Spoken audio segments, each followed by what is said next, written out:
आज श्रावण मास का पर्व की महाशिवरात्रि पर्व है। श्रावण मास में जो जलाभिषेक करते हैं, आज के दिन भोलेनाथ जी को प्रसन्न करने के लिए बहुत अच्छा ये पर्व है।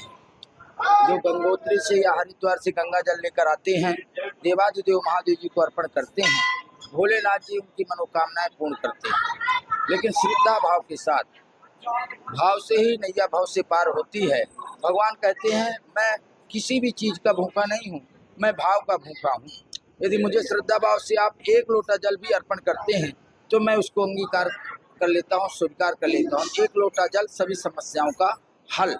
तो इसलिए श्रद्धा भाव के साथ आज प्रातः काल से ब्रह्म मुहूर्त से ही कुरुक्षेत्र के सभी नगरवासी और जो पास के गांव भी हैं, वहां से लोग भी बड़े श्रद्धा भाव के साथ अपने वाहन द्वारा आकर, बुजुर्ग पिता के तुल्य हमारे बुजुर्ग, माताएं, बहनें, भाई और बच्चे सभी लोग आ रहे हैं बड़े उल्लास उमंग के साथ। आप देख रहे हैं प्रत्यक्ष किम प्रमाणम, प्रत्यक्ष में ही आप देख रहे हैं पूरे लाइनबद्धता के साथ लोग आ रहे हैं, बड़े उल्लास बड़े उमंग के साथ आ रहे हैं, भगवान को जलाभिषेक कर रहे हैं।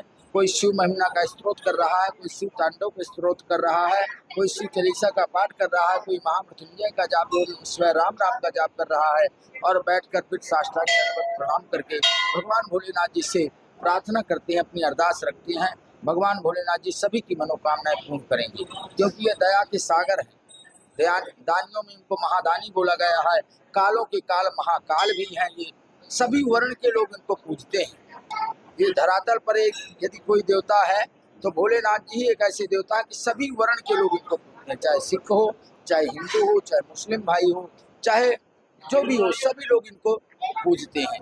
इसीलिए इनको देवाधिदेव महादेव कहा गया है। आदि देवता भी पूजते हैं, आदि मानव भी पूजते हैं, राक्षस भी इनको पूजते हैं और ये प्रसन्न हो जाते हैं। दया के सागर है, वरदान तुरंत प्रदान कर देते हैं। भोलेनाथ जी एक ऐसे देवता हैं जो ब्रह्मा जी के लेख को भी मेट देते हैं। रामचरितमानस में चौपाई आई है कि भाभी मेट सकहि त्रिपुरारी। यदि ब्रह्मा जी को लेख को मेटने वाले हैं तो एक देवाधिदेव महादेव जी हैं। मार्कंडेय ऋषि जी की अल्प आयु थी, दीर्घ आयु प्रदान कर दिया।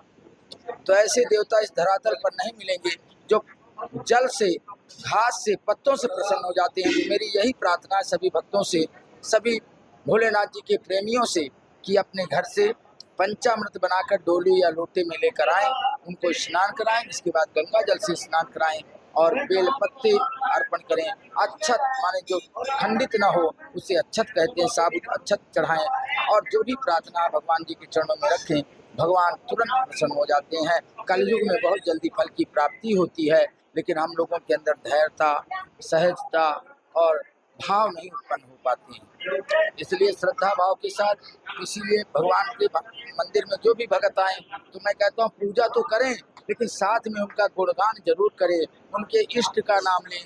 रामचंद्र भगवान जी उनके इष्ट हैं, देवाधिदेव महादेव जी के। तो इसलिए जब भी गर्भगृह में जाएं, जलाभिषेक करके ओम नमः शिवाय राम राम का जाप अवश्य करें, क्योंकि रामचरितमानस में चौपाई कही गई है कि कलयुग केवल राम नाम आधारा, सुमिर सुमिर नर उतरहि पारा।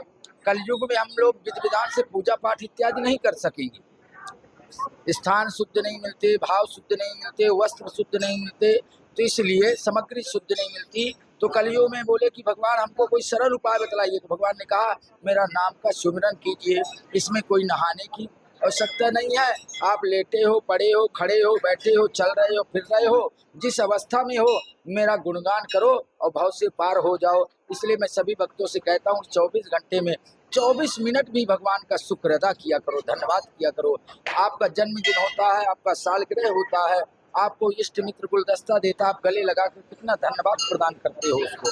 भगवान ने इतना अच्छा आपको गुलदस्ता खिलखिलाता हुआ शरीर दिया है, तो भगवान का 24 घंटे में 24 मिनट शुक्रिया अदा किया करो, धन्यवाद किया करो। प्रभु आपका बहुत बहुत शुक्रिया है, आपने भारत भूमि में हमको जन्म दिया है और हमको अच्छे मनुष्य तन प्राप्त कराया है।